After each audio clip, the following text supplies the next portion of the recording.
यदि इस देश में जातियां हैं, जो जातियों के समर्थक हैं, वो कहते हैं जातियों से कुछ नहीं होता। जो जातियों के समर्थक है वही कहते हैं कि जातियों से कुछ नहीं होता, जाति की बात मत करो। और इस देश में आदमी पैदा होता है तो जाति के साथ पैदा होता है, मरता है तो जाति के साथ मरता है। तो इस जाति को खत्म करने की पहल लोगों ने नहीं की। जब तक जातिवाद को खत्म करने की पहल नहीं की जाएगी, हम लोग भावनात्मक रूप से एक नहीं हो पाएगा।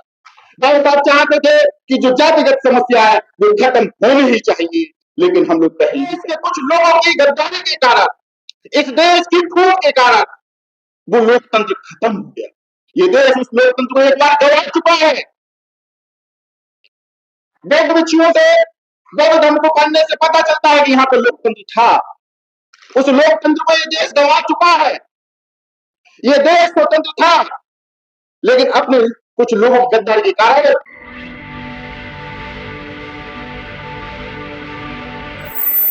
उस समय चिंता व्यक्त की थी ऐसे ही खुलेआम पूरे देश के नागरिकों के सामने, पूरी संविधान सभा के सामने। एक तीसरी चिंता इस बात की भी व्यक्त की थी कि क्या लोकतंत्र सुरक्षित रहेगा, क्या ये लोकतंत्र तानाशाही का प्रवर्तक नहीं हो जाएगा। ये चिंता उस समय व्यक्त की थी। जब हमारा लोकतंत्र था वो कुछ कारणों से पहले भी इस देश में लोकतंत्र था, लेकिन इस देश के कुछ लोगों की गद्दारी के कारण, इस देश की फूट के कारण वो लोकतंत्र खत्म हो गया। ये देश उस लोकतंत्र को एक बार गवा चुका है।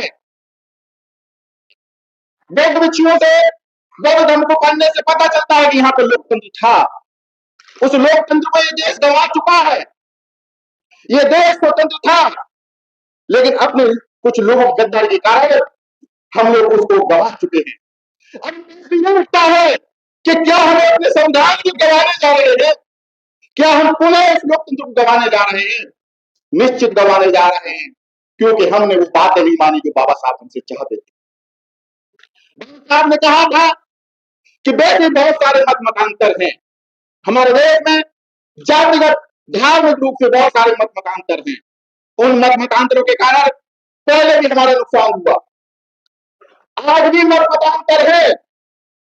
और उन्होंने कहा था जाति रूपी जो प्रॉब्लम है वो उस समय में थी, और जाति रूपी प्रॉब्लम को, समस्या को जो आज भी बनी हुई है, यदि उसे बना के रखोगे, धार्मिक मत मतांतर को बना के रखोगे, तो इस देश के लोकतंत्र को, इस देश के संविधान को समस्या खड़ी हो सकती है। जातियां राष्ट्र को, इस देश में जातियां हैं, जो जातियों के समर्थक हैं, वो कहते हैं जातियों से कुछ नहीं होता।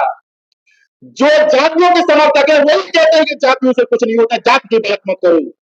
और इस देश में आदमी पैदा होता है तो जाति के साथ पैदा होता है, मरता है तो जाति के साथ मरता है।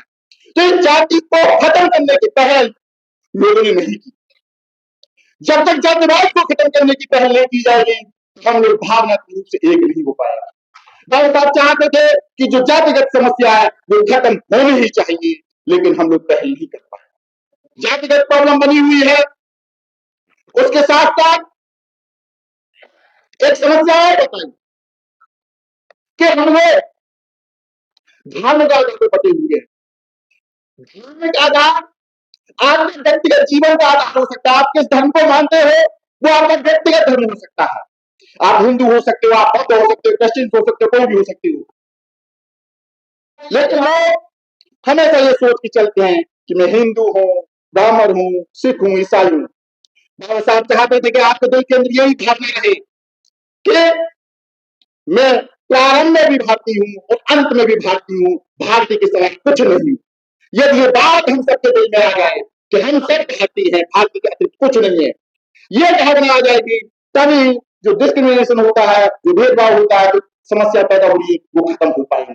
यदि हम अपने तो जातिगत रूप से मानते चले गए, धार्मिक रूप से मानते रहे कि हम इस धर्म के हैं, हम जाति से मानते रहे हम इस जाति के हैं, तो हम ऊपर से तो कहते रहे कि हम भेदभाव नहीं करते, लेकिन जब तक आप जाति के बने हो, किसी जाति विशेष के बने रहोगे, तब तक आपके अंदर भेदभाव की भावना बनी रहेगी।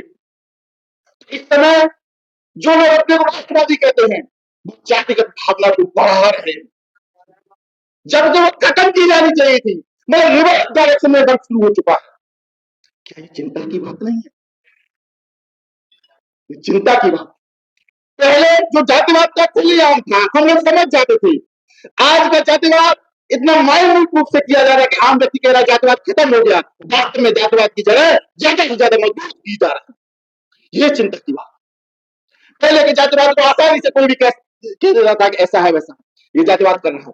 अब तो जो जातिवाद करता है वही मंच पर रह के कहता है जातिवाद नहीं करना चाहिए, और सबसे ज्यादा जातिवादी भी होता है। तो लोग हमारे बीच में है, ये है बड़ी प्रॉब्लम। ऐसी प्रॉब्लम को खत्म करने के लिए हमें मंथन करना ही पड़ेगा, हमें चिंतन करने की जरूरत है। यदि हमने अब भी चिंतन नहीं किया तो निश्चित ही इस देश के लोकतंत्र के लिए, इस देश के संविधान के लिए एक बहुत बड़ी समस्या खड़ी हो जाएगी। हमने यहाँ हिंदू राष्ट्र की बात है, ऊपर लिखा every person facing discrimination is Dalit. Every person, not केवल एससी एसटी। इस देश में यदि भेदभाव है, किसी को न्याय नहीं मिल पा रहा तो वो दलित है। और इस देश की विडंबना ये है कि इस देश का कोई भी व्यक्ति क्यों ना हो, वो किसी ना किसी जात में पैदा होता है। जात को बनाए रखे और हम सोचे कि मतलब डिस्क्रिमिनेशन खत्म हो जाए, नहीं हो सकता। तो एक पहल शुरू करने की जरूरत है जातिवाद खत्म करने के लिए। हम लोग कुछ बातें बाबा साहब की मैंने रखी थी। एक बात और मैं कहना चाहूंगा कि मैडम ने एक स्पीच दी थी उस संदर्भ में, और बहुत शब्द हैं। चाहते थे हमें कोई क्रांतिकारी कार्य नहीं करने, हमें कोई असंवैधानिक कार्य नहीं करने, हमें जो भी काम करने हैं, जो भी वर्क करना है, संविधान के दायरे में रहकर करना है। यदि हम संविधान के दायरे से बाहर निकल के काम करेंगे तो हम गलत है। बाबा साहब ने सारे काम संविधान के दायरे में रहकर करने, ये बाबा साहब कहते। मैं, मेरे साथ एक मित्र आए हुए हैं, हाथरस की एक समस्या को लेकर। राजधन बैठे हुए हैं क्या कानपुर से? सर ये कानपुर के रहने वाले हैं, वाल्मीकि समाज से हैं। ये केस लड़ रहे हैं काफी समय से, हाथरस की बेटी मनीषा वाल्मीकि का। मनीषा वाल्मीकि की समस्या को बहुत सारे लोगों ने उठाया, लेकिन आज तक उन्हें न्याय नहीं मिल पाया। मैं चाहूंगा कि उनकी समस्या को, मनीषा वाल्मीकि को न्याय मिल सके। उस समस्या को यदि हमारा फोरम अपना ले, उनको भी न्याय दिलाने का काम करे तो बहुत अच्छा रहेगा, क्योंकि काफी लोगों को बोलना है। तो मैं अपनी बात यही समाप्त करता हूँ। आपको बहुत बहुत धन्यवाद, आपने मुझे सुना, उसके लिए धन्यवाद।